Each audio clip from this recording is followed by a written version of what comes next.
one of the parties is mentioning this clearly and openly, and how they got this message, whether it's a direct message that Araghchi received through Witkoff, Steve Witkoff, the U.S. President's special envoy, or has received through the Pakistanis, who are the mediators right now, or the Omanis, or etc., etc. So this is where we put it. But the most important thing, Adrian, is the substance. The optics, put optics aside, who's asking who to talk, what are they going to talk about? This is the real issue, and this is the real hurdle, and this is the real problem that is kind of stucking the whole region and the world in a moment of no war, no peace, and everyone is just thinking what's going to be next. No one actually knows what's going to be next. Now the Iranians are offering a new paper on the table.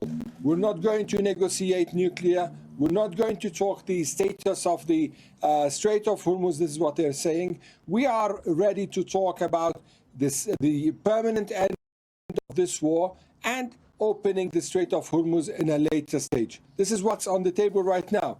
President Trump's team is studying this offer, and they're supposed to give an answer. Whether this answer is going to be positive, and both sides are getting back to a table. Now, we don't know where's that table. Is that table going to be once again in Islamabad, which is something also on the table, actually, to be discussed. But there are also other venues that are being discussed, including Muscat, Istanbul. No one knows. Maybe Moscow. Okay, so Abbas Araghchi was in St. Petersburg today, Monday. Ali, do we know where he is going to go next, and what that might tell us? Well, the headline or the title of this visit, where he met President Putin in person in St. Petersburg, is said to be to convey Ayatollah Mujtaba Khamenei, the new supreme leader's first message to a foreign leader. This could be one of the reasons, but probably there are many other reasons. Iran and Russia enjoy kind of a strategic partnership. We're not saying alliance, but strategic partnership. And they've been cooperating on different layers, including military layer, defensive layer. There have been accusations that Russia provided Iran with a lot of intel during this war, the ongoing war.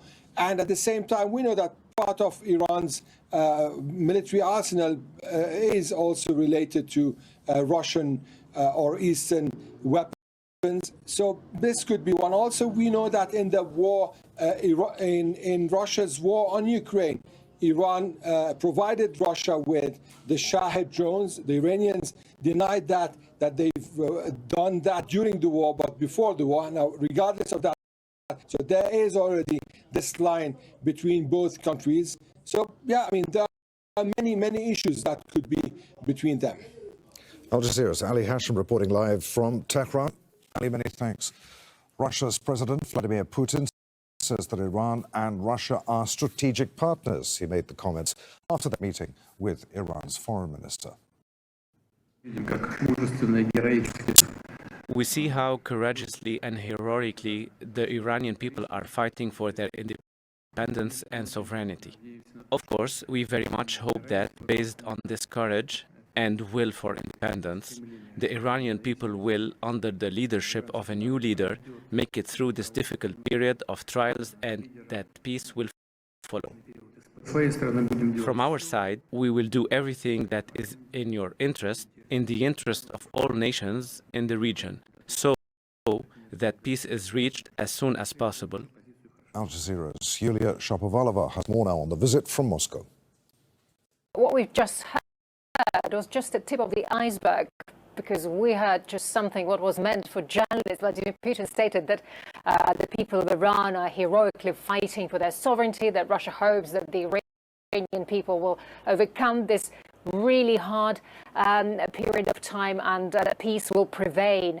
And he also noted that Russia will do everything possible to ensure peace in the Middle East as soon as possible, while, according to Abbas Araghchi, the relations between Moscow and Tehran represent a strategic partnership and will be strengthened. And of course, the two are very, very close together.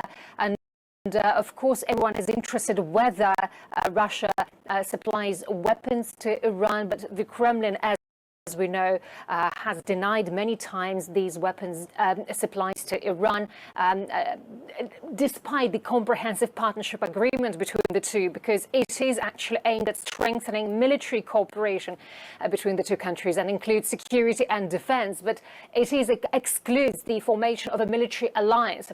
Apart from that, everything is possible and it's not prohibited. But despite Moscow is denying the weapons supplies, according to Western intelligence, Russia has agreed with Iran on the supply of drones to the country and also on sharing data on targets for strikes on U.S. military facilities. And of course, the negotiations are continuing right now, and hopefully later on we'll learn more about the discussions that have been taking place in St. Petersburg. But of course, the two countries have been in contact since the beginning of the war, and Moscow says it is ready to contribute to the settlement of the conflict and to contribute to the search for solutions by political and diplomatic means. Dania Thafa is the executive director of the Gulf International Forum, a think tank based in Washington, D.C. And Mark Kivett is a retired U.S. general and a former assistant secretary of state for political and military affairs. Welcome to both of you. Dania, let's speak with you. Iran then proposing this deal that reopens the strait and pauses the war first while pushing nuclear talks down the road. Is that a breakthrough or a way of avoiding the hard issues? Well, I think, there's another party to this negotiation, of course, which is the U.S. And certainly the opening of the Strait of Hormuz is important for the U.S., but the Iranian nuclear issue is a priority. And I just don't think that the U.S. is willing to decouple the Strait of Hormuz and the nuclear issue. Although I do think if they were to let up on the Strait of Hormuz for now and the U.S. was to unblock Iran, they can always reinstitute those blocks. The U.S. can reinstitute its blockade, and Iran can disrupt the Strait of Hormuz. So that wouldn't change the scenario to that extent. But the fact is, I think before ending this war, I think that President Trump will want to have a deal for the nuclear issue, and that's not something that he would like to kick down the road. General, do you agree with that? From a U.S. perspective, can you separate maritime access and ceasefire from the nuclear question? I completely agree with Dania. The fact remains is we're having this war and this ceasefire because of the nuclear issue. The Iranians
create a little bit of jiu-jitsu by dragging the Strait issue into this entire conflict, and the fact that that now they're going to try to trade back the Strait of Hormuz issue to delay more negotiations just doesn't make any sense, and I don't think the Americans are going to buy it. Okay, Dania, from a Gulf perspective, does a ceasefire first, nuclear later approach make the region any sense safer? Is there any sense as far as Gulf nations are concerned? Well, the Gulf states, I will tell you, in this order, prioritize issues. So for them, the most important thing is the opening of the Strait of Hormuz. Secondary to that is Iran's proxy activities and its ballistic missiles program or arsenal. And following all of those is the nuclear issue. So from the Gulf states' perspective, really, they have a different ordering of priority than, I think, what the U.S. is focusing on. And it does align with Iran's proposal of opening the Strait of Hormuz at the upfront of this negotiation. General, Iran then offering access to the Strait of Hormuz, the U.S. maintaining pressure. Who is actually negotiating right now from a position of strength? Does Iran's ability to disrupt global shipping give it leverage that the U.S. can't easily dismiss that, can it? Well, I think in the public domain, Iran would argue that they now are negotiating from a position of strength. They have gone to different countries. Araghchi has got positive statements out of some of the other world leaders. He now has a proposal to reopen the strait. The world is going to love this offer to reopen the strait until they start looking at the terms and conditions of reopening it. But I think for the next couple of days, there will be a rhetorical advantage on Iran announcing their peace-loving status for reopening the Strait of Hormuz. Okay, Dania, is Iran trying to shift negotiations onto terrain where it has the advantage? I mean, maritime pressure rather than nuclear concessions? Well, Iran believes that it has the most important leverage in this war. And strategically speaking, it gives them an upper hand, and that is the Strait of Hormuz. And so they are using it as their main area of trying to forcefully change the priorities of the negotiation table and the sequence of what will be negotiated. I just don't think that the U.S. will buy on that. I think this was more of a consumption for the international community to put the onus on the U.S. to appear that they are not cooperating when it comes to the Strait of Hormuz. General, feel free to come back on that. But couldn't agree more. You wanted to say a word about Vladimir Putin, the fact that Russia's foreign minister was in St. Petersburg today for a meeting with Putin. What has Putin got to do with all of this?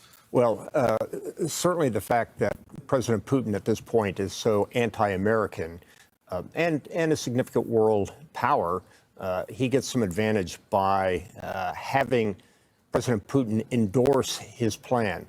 But I smile because this is a transactional relationship. It is not an ideological relationship between Iran and Russia.